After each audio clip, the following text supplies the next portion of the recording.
Well, howdy folks, and welcome back to the channel. We're out today for a quick little explore. I wanted to come out to this little area that I know of. A good friend showed it to me, and this is an old mining site out here. You can't tell it now. As you can see, there's still snow on the ground, but I wanted to get out here before the leaves got thick because you can still kind of see things in the woods, which is great. And, well, I wanted to come out and see something that I knew of that, I don't know, I always like to come out and visit this thing. She's pretty off in the rhubarb, so getting this thing out's probably out of the question, but I do enjoy coming out and looking at this thing because God, is it ever sassy. I mean, that is cool right there. Of course, this would have been used during World War II, and then it was purchased after World War II by this mining outfit that would have been here, and it's parked on their little road, which is super neat. And you can tell it's their road because it's a line of alder and willows that go down. Here in interior Alaska, you can tell where an area's been disturbed pretty heavily because all of this stuff grows. Where you have spruce trees and pretty good looking tundra and all that is an undisturbed area, but obviously that's been disturbed, and then you can see where their road was. So this little girl she got worked hard, put away wet, and then they drove it up off their road, and here she sits. But God, is this thing ever neat. Of course, the icing on the cake for this truck, just right off the bat, it was an old engineer's truck, and then you can see under it's different. You got 281 underneath the engineer logo there, and then that's the engineer's, I guess, insignia on the truck. Super neat old Chevy. I'm pretty sure this would have been a pre-war Chevy that then the military ended up with. You can see it's blue underneath the green. I don't know if this blue is factory like color for this truck or what the story was. Obviously she's abandoned, just sitting out here, and kind of a sad tale because this is a neat old Chevy, probably pretty early 40s, late 30s maybe. You can see we've got olive drab over the chrome grille. That's how you know it was at least a civilian made truck, and then it ended up in the military. But it's just so neat to see these old modifications. They added this flat steel bar across the grille, welded it in really nice to the chrome grille, and then the chrome grille all patched up with greasy old welds and such.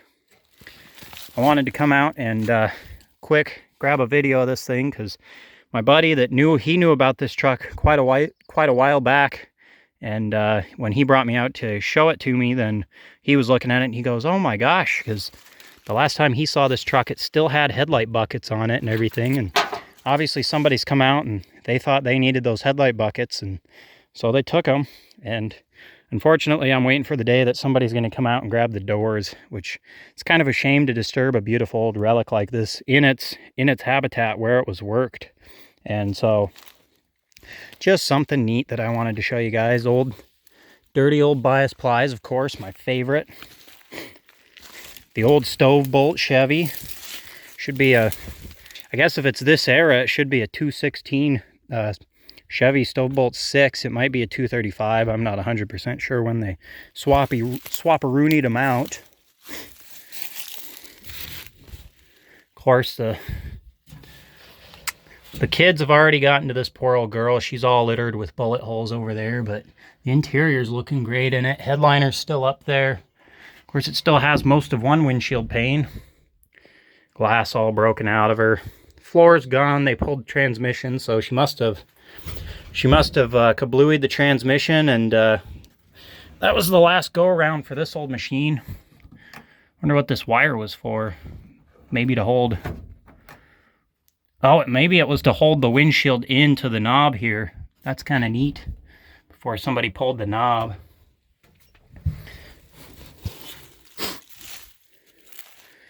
The military flatbed still that the military would have used. Sitting on an NDT, and then the tire on the other side is almost cooler. There you can see it. It's the old agriculture tread on that thing. That's some pretty early World War II stuff that they use those on World War II trucks. So they stripped the duals off this thing. She's been sitting here for a minute. What's kind of neat is that right there, those are the side panels for the flatbed that would have gone right up here on the corners. So it would have had those two, and then I believe wood planks against the cab. And then of course it would have been a full stake bed. Just a neat old truck. I love this stuff. Coming out and seeing it out in the boonies. As much as I love dragging stuff home, sometimes it's really cool to see them out where they belong. She had the clearance lamps on her, cab lights, of course, and essential. And for honestly something that I think is absolutely insane, that I did not in the slightest expect to see ever in my life, certainly not up here in the boonies of Alaska. If you know, you know what those are. I'm assuming that quite a number of you might not know. These are old Firestone spark plugs, but that's not the cool part about them. You can see the purple tinge on this guy. These are old Firestone radioactive spark plugs. These spark plugs was something that kind of came out in the late 1940s, and what they put in them was polonium. Polonium was radioactive, and I looked this up a long time ago trying to figure out exactly what the benefits were of it.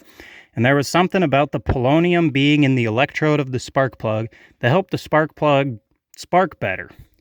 But the issue with these spark plugs being radioactive is that radioactive isotopes decay. Polonium had a pretty short half-life, meaning that, of course, in the span of a half-life, half of that radioactive material decays into a different material or a different element or what have you. And so the issue is that I think polonium had a half-life of like a year and a half, which meant that after a year and a half of these spark plugs sitting on the shelf, the effects of the polonium was half as good, which meant they weren't very shelf stable.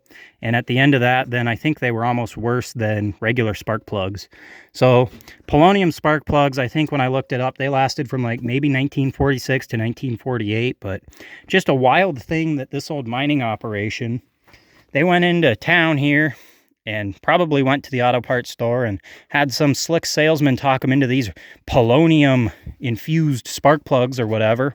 And they threw them in this old stove bolt, and they ran this old jalopy around a little bit. And of course, the polonium didn't last too long, and then spark plugs they're just regular old spark plugs.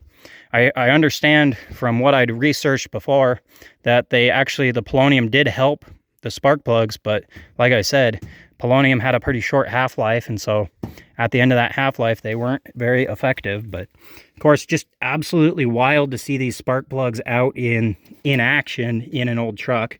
You can just barely see on this one under Firestone where it says polonium on it.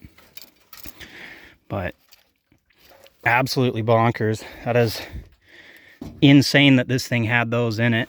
Just a minty old rig. Of course, along with the headlight buckets, the hood's long gone on this thing, and she's just going to sit out here and become one with the forest even more than it already is. But thought I'd come out, make a quick video on this beautiful old truck and show you guys kind of a neat little fact. Radioactive spark plugs and World War II truck sitting out here in the boonies at an old mining site here in Alaska. So hope you guys enjoyed this quick little walk around, and well, I'll catch you on the next one.